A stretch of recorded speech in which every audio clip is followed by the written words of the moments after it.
May mga kwentong hindi isinusulat sa libro o ibinabalita sa telebisyon.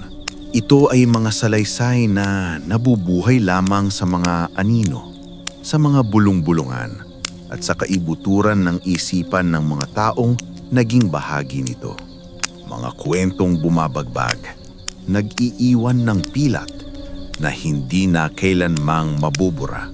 Ito ang isa sa mga kwentong iyon. Ang nakakagimbal na salaysay ng isang lalaking minsang naging driver ng isang puting van. Arturo Sarmiento ang pangalan ko. Pero matagal nang hindi yun ang tawag sa akin ng mga tao.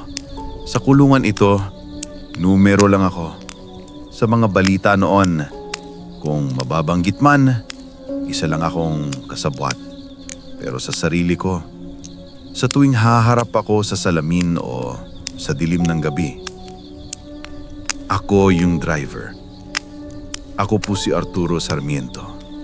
At dati, ako ang driver ng isang puting van. Hindi ako laking Maynila.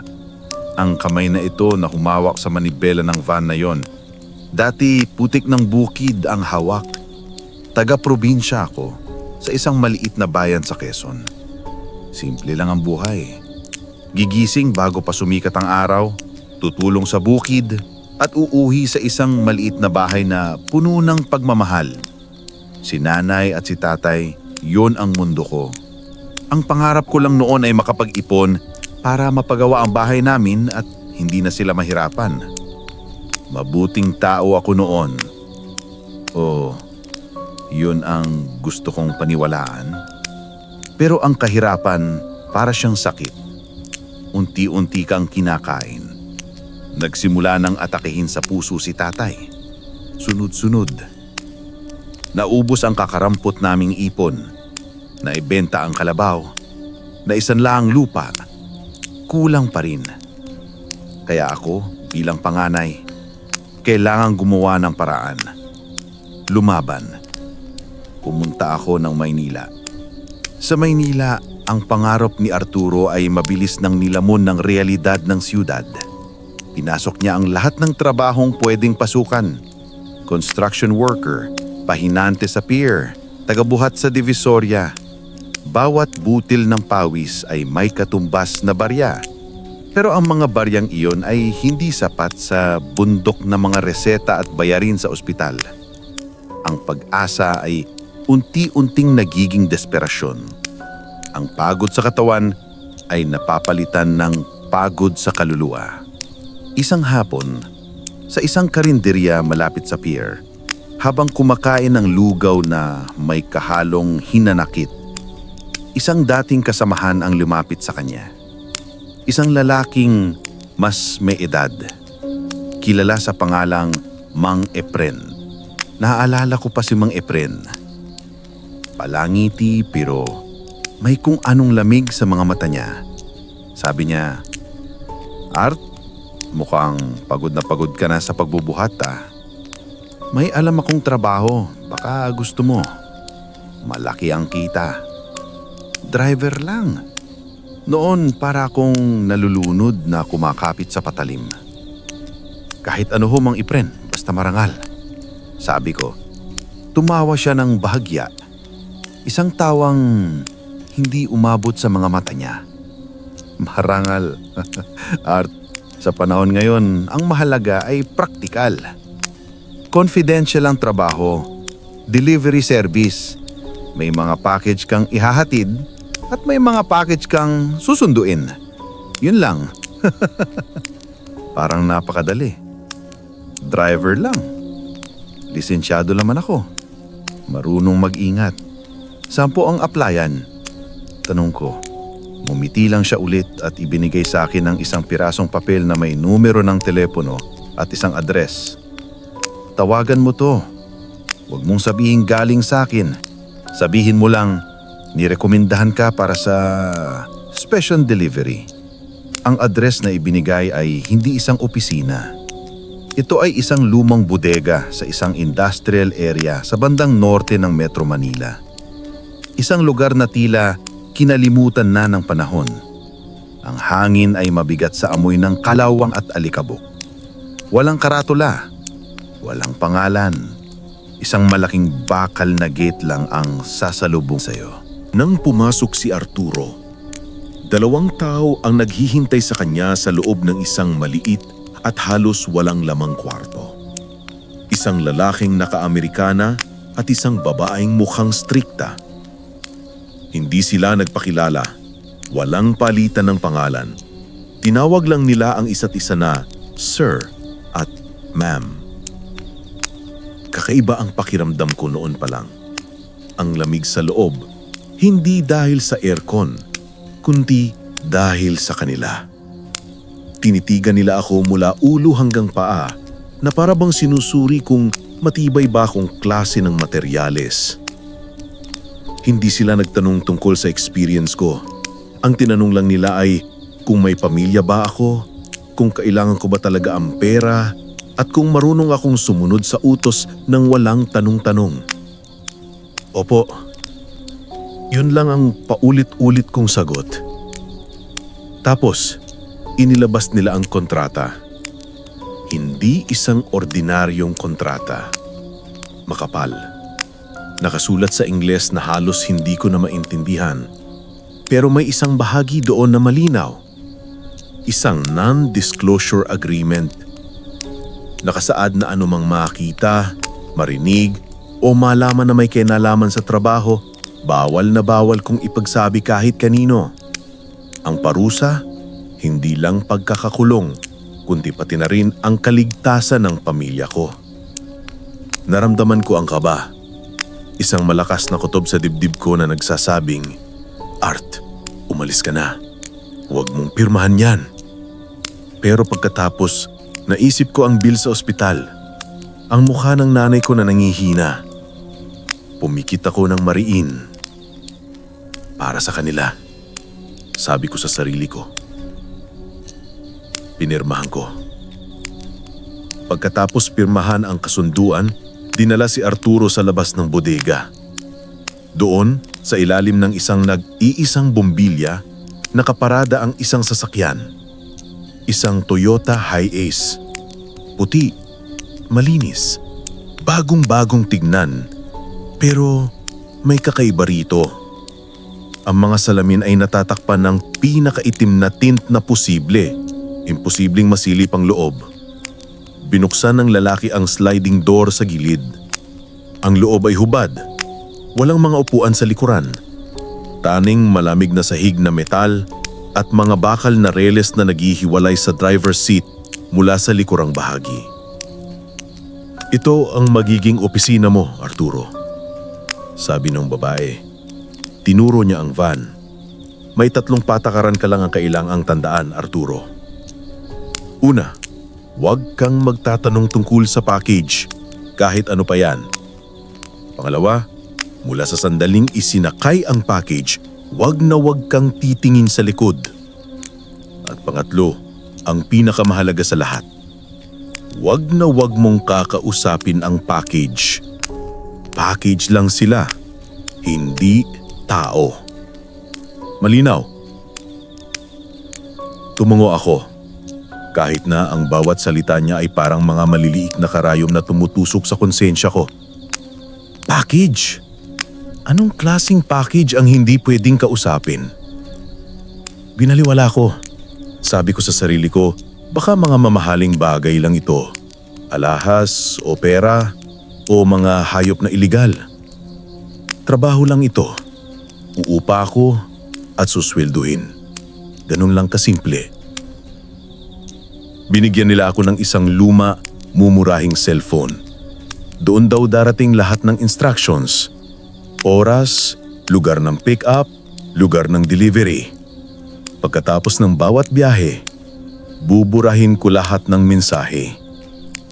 Ang sweldo, idideposito linggo-linggo sa isang bank account na sila mismo ang nagbukas para sa akin. Walang papel, walang resibo. Malinis.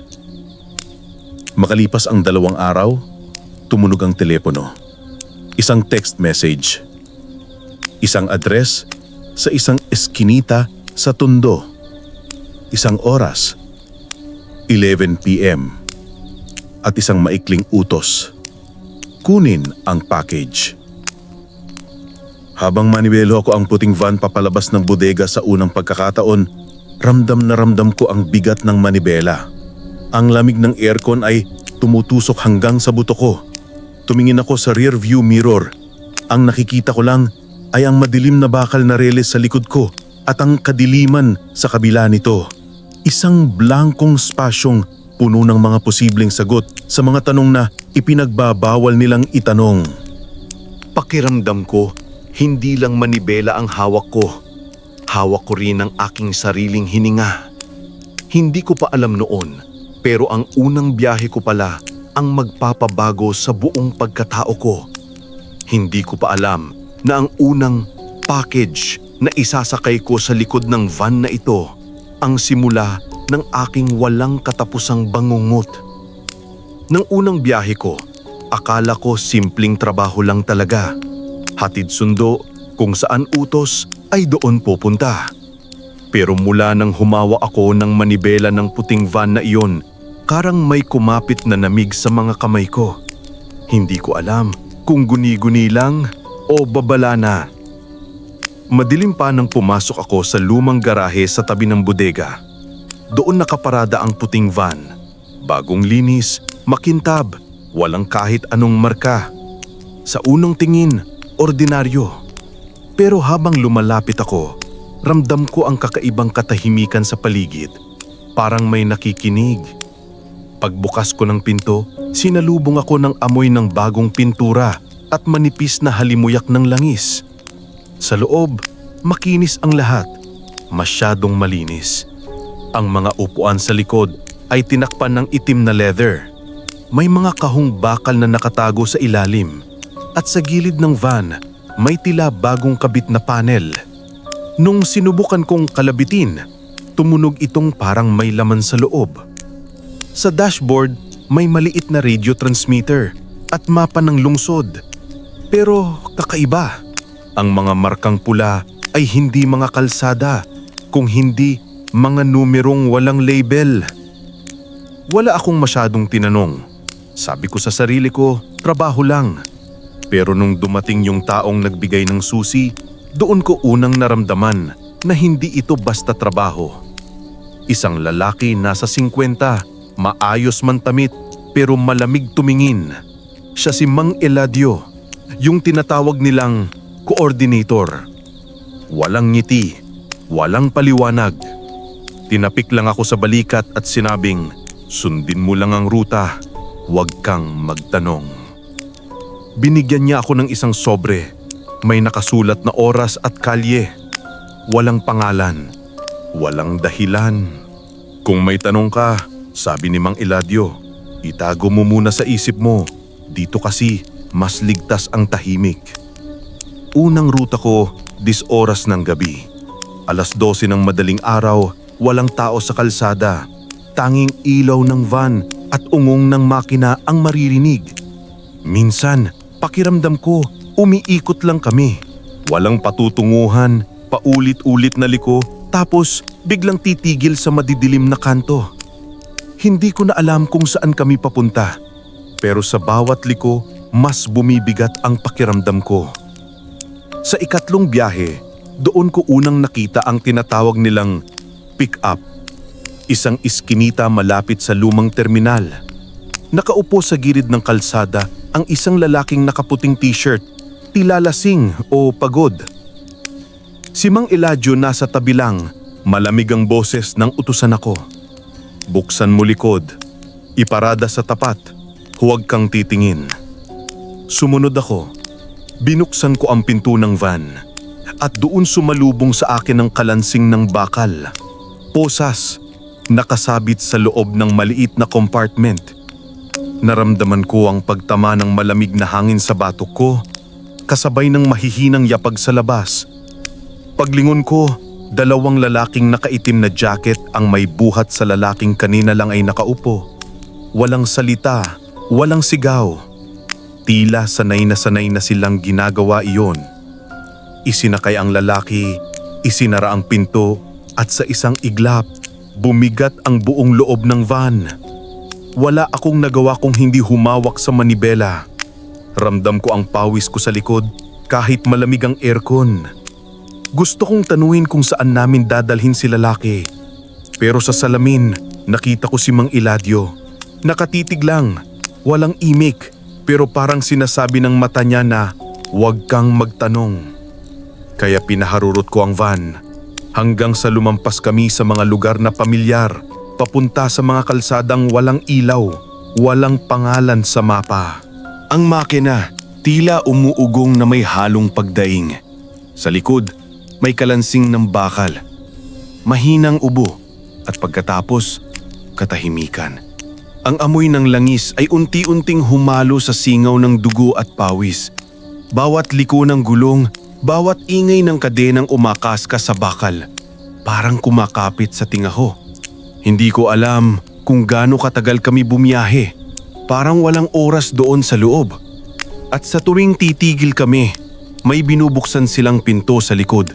Pero hindi ko na tinitignan. Hanggang sa isang gabi, hindi ko na mapigilan mapansin ang tulo ng dugo sa sahig ng van. Pulang-pula. Mainit pa. Nang matapos ang biyahe, tumigil kami sa isang bakantong lote sa labas ng syudad. Wala ni isang poste ng ilaw. Tahimik si Mang Eladio habang bumababa. Dito ka lang, ani niya, malamig at mahinahon. Pagkalipas ng ilang minuto, may narinig akong tunog. Parang paghila ng sako kasabay ng mahihinang ungol. Tapos, isang putok. Tumigil ang mundo ko. Napatigil ako sa manibela. Nanigas ang mga daliri ko.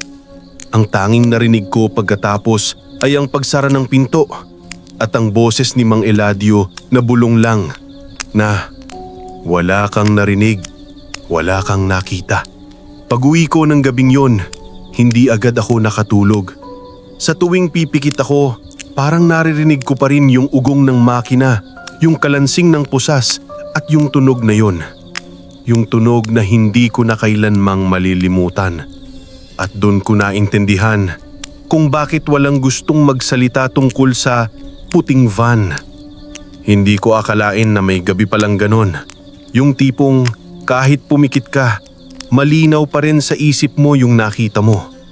Noong gabing yun, hindi na ako driver lang, matasaksi na ako.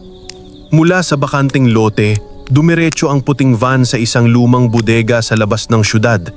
Walang karatala, walang bantay sa labas. Pero sa loob, buhay na buhay ang gabi. May mga ilaw na kumikislap sa kisame, halatang galing sa lumang generator. Amoy grasa, alat ng dugo, at luma ng kahoy na nabasa ng pawis.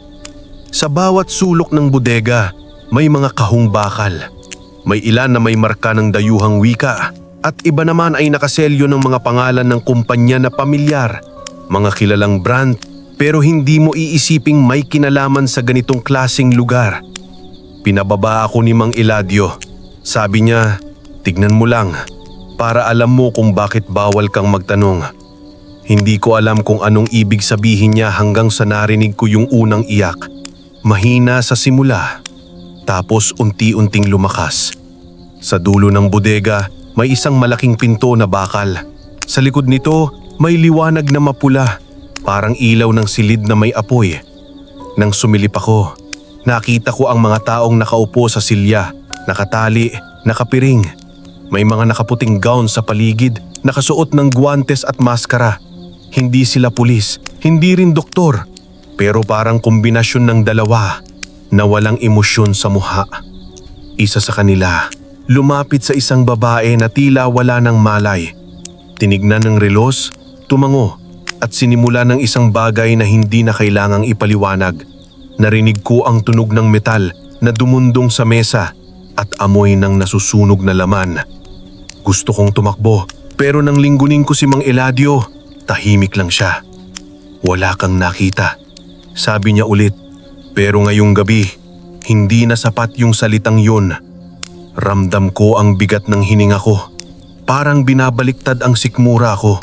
Tinanong ko siya, bakit ako pa? Ngumiti lang siya. Kasi marunong kang magmaneho at marunong kang manahimik. Lumipas ang mga linggo. Paulit-ulit ang biyahe. Minsan gabi, minsan madaling araw, pero laging pareho ang destinasyon. Ang lumang bodega. Dumating ang mga puting van isa-isa. Bawat isa may laman. At sa bawat pagbukas ng pinto, isang katahimikan ang pumapalit sa huni ng makina. Habang lumalalim ang gabi, dumarating ang mga sasakyang banyaga, SUV na may tinted na bintana, mga plaka na hindi lokal. Bumababa ang mga lalaki na katerno, kasama ang mga babaeng banyaga na may clipboard. Ang usapan nila pabulong, pero sapat para marinig ko ang ilang salitang paulit-ulit na shipment, quota, specimen. Doon ko lang naintindihan. Hindi tao ang turing nila sa mga sinasakay namin. Parang produkto lang. Ipinapasa, binabayaran, itinatapon kapag tapos na. Minsan, nagbigay sila ng sombre, may pera, dagdag daw sa loyalty. Hindi ko alam kung dapat ba akong matuwa o matakot. Kasi sa bawat perang tinatanggap ko, may kasabay na bigat na parang hindi ko na kayang buhatin. Isang gabi, bumalik ako sa bodega ng mabisa. Hindi ko alam kung bakit ako napapunta roon. Baka konsensya, baka takot. Habang naglalakad ako sa madilim na pasilyo, narinig ko ang isang iyak na pamilyar. Mahina, pero malinaw. Isang boses ng bata. Sumilip ako sa maliit na silid. May batang mga 7 taon siguro. Nakaupo sa malamig na semento, nanginginig at may pasa sa braso. Sa gilid ng ulo nito, may maliit na sugat na tinapal lang ng duct tape. Nung tumingin ng bata sa akin, parang saglit akong napako. Kahawig ng anak ko, parehong-pareho ang mata. Parang tumigil ang mundo ko noon. Gusto kong tulungan yung bata pero alam kong pag ginawa ko, pareho lang silang ng kahihinatnan. Lumapit si Mang Eladio sa likod ko. Huwag mong tingnan masyado. Madali kang maaapektuhan. Pero hindi ko na siya pinakinggan. Sa unang pagkakataon, naramdaman kong hindi na ako tao sa lugar na yun. Para na lang akong isang bahagi ng makinang kumakain ng buhay ng iba. Pag-uwi ko, nag-impake ako. Bala ko nang tumakas. Pero habang nagmamaneho ako palabas ng syudad, napansin kong may sasakyang sumusunod. 3 van. Parehong modelo, parehong kulay. Nung tumigil ako sa gasolinahan, tumigil din sila. Hindi na ako tumuloy. Umuwi ako ulit. Tahimik, parang walang nangyari. Simula noon, binigyan nila ako ng bagong unit, bagong ruta, bagong telepono. Wala na raw dapat tanungin. Ngunit gabi-gabi, muling bumabalik sa isip ko ang batang yun.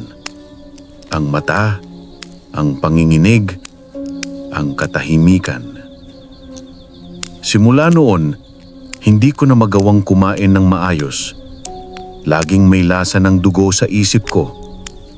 Lahat ng tunog ng makina, parang iyak ng bata, at bawat ilaw sa kalsada, parang anino ng mga kaluluwang isinakay ko sa likod ng van.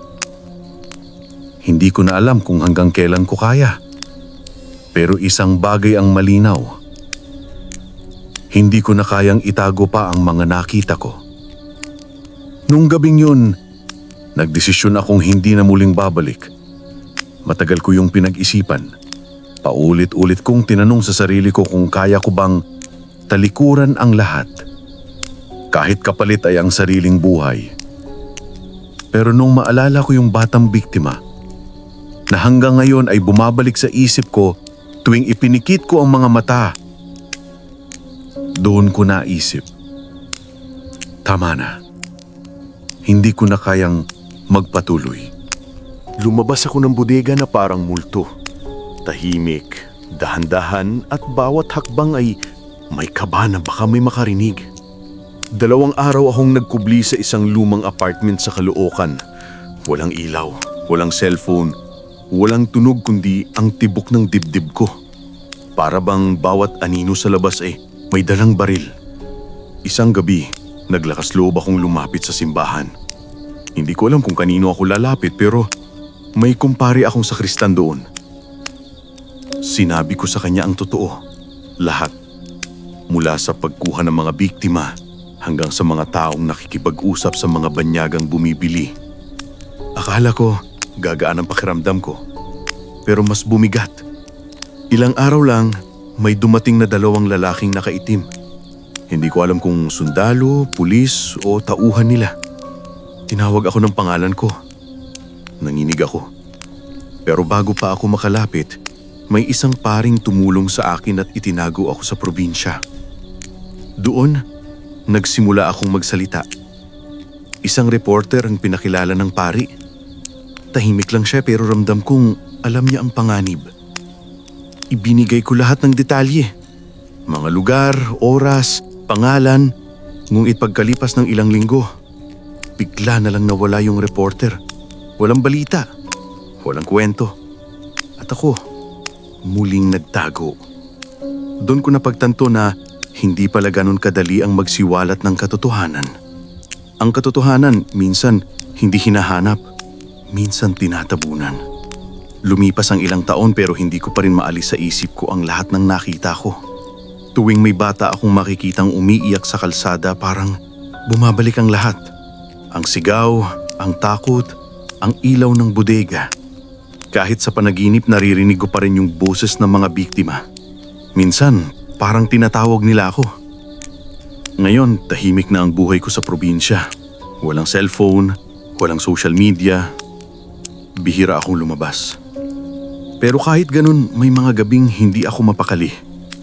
May mga sasakyang dumadaan sa labas ng bahay ko. Mabagal, puti, walang plaka. At sa bawat ilaw na dumaan sa bintana, naninigas ang katawan ko. Hindi ko alam kung ako bang hinahanap nila o multo lang ng nakaraan ko. Pero alam ko, hindi pa tapos ang lahat. May mga taong hindi pa natatagpuan. May mga boses na hindi pa naririnig.